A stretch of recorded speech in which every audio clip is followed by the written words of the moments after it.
आत्मा का स्वरूप योग ग्रंथों एवं उपनिषदों में पूर्ण रूप से प्राप्त होता है। अलग अलग ग्रंथों के अनुसार आत्मा की भिन्न भिन्न व्याख्या की गई है। इस वीडियो में हम श्रीमद् भागवत गीता के अनुसार आत्मा का स्वरूप जानेंगे। कुरुक्षेत्र में जब अर्जुन सगे संबंधियों को देखकर मोहग्रस्त हो जाते हैं, तब भगवान श्री कृष्ण उसे कई प्रकार से समझाते हैं और कहते हैं कि यह सृष्टि चक्कर निरंतर चली आ रही है, इसे रोका नहीं जा सकता।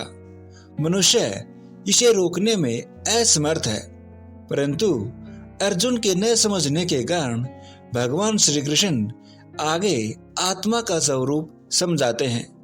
वीडियो में आगे जाने से पहले कृपया करके इस वीडियो को लाइक और हमारे इस चैनल को सब्सक्राइब जरूर करें। यह सृष्टि ईश्वरीय नियमों के अनुसार चल रही है, इसमें फेरबदल मनुष्य कर ही नहीं सकता। बच्चा जन्म लेता है तो उसका बालपन, जवानी और वृद्धावस्था अपने आप आती है और वह अंत में मरता भी है तथा मरकर पुनः जन्म ले लेता है। यह कर्म चलता ही रहता है, इसे रोका नहीं जा सकता। इसलिए ज्ञानी जन किसी के लिए भी मोह नहीं करते। इसी कर्म में भगवान श्री कृष्ण आत्मा के स्वरूप के विषय में बताते हुए अर्जुन को समझाते हैं कि जो पुरुष इस आत्मा को मारने वाला समझता है तथा जो इसको मरा हुआ मानता है, वे दोनों ही यह नहीं जानते कि यह आत्मा वास्तव में न तो किसी को मारती है और न ही किसी के द्वारा मारी जा सकती है।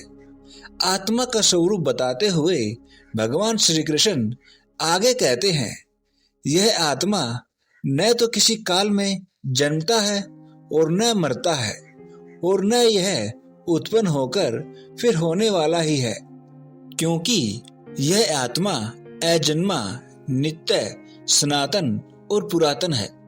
शरीर के मारे जाने पर भी यह आत्मा मारी नहीं जा सकती। यह आत्मा सदा अपने ही रूप में रहती है।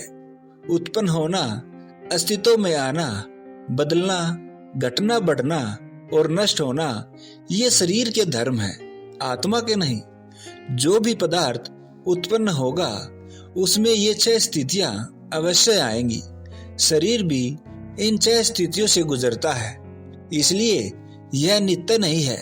केवल इस शरीर में आत्मा ही एकमात्र ऐसा तत्व है जो न तो किसी से उत्पन्न होता है, न घटता बढ़ता है और न ही नष्ट होता है। यही एकमात्र नित्य, शाश्वत, सनातन एवं पुरातन है। आत्मज्ञानी पुरुष आत्मा को ही अपना स्वरूप मानते हैं, न कि शरीर को, जिससे वे मरने की चिंता नहीं करते। अपने कर्तव्य का पालन मात्र करते हैं। उनका किसी के साथ मोह, प्रेम, राग, द्वेष आदि भी नहीं होता। ऐसे मनुष्य वास्तविक जीवन जीते हैं, अन्य तो अज्ञान में ही भटकते रहते हैं। भगवान श्री कृष्ण आगे कहते हैं, जैसे मनुष्य पुराने वस्त्रों को त्याग कर दूसरे नए वस्त्रों को ग्रहण करता है, वैसे ही जीवात्मा पुराने शरीर को त्याग कर दूसरे नए शरीर को प्राप्त होता है।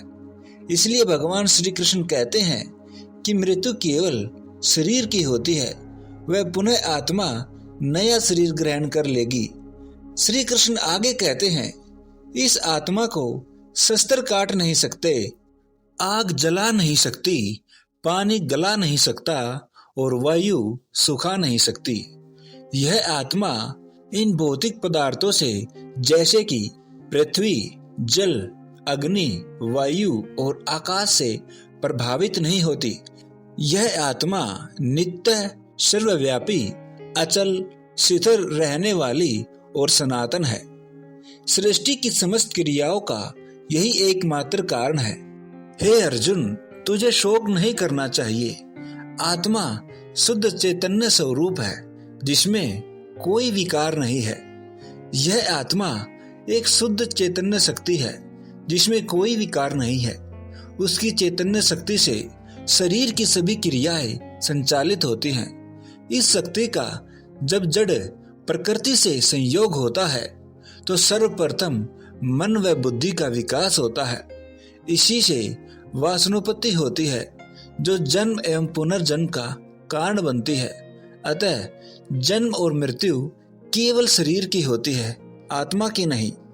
भगवान श्री कृष्ण के उपदेश जो कि अर्जुन के प्रति हैं, जिनमें स्पष्ट हो जाता है कि जब तक शरीर में आत्मा है तभी तक शरीर क्रियाशील होकर उसके सभी कार्य संचालित होते हैं।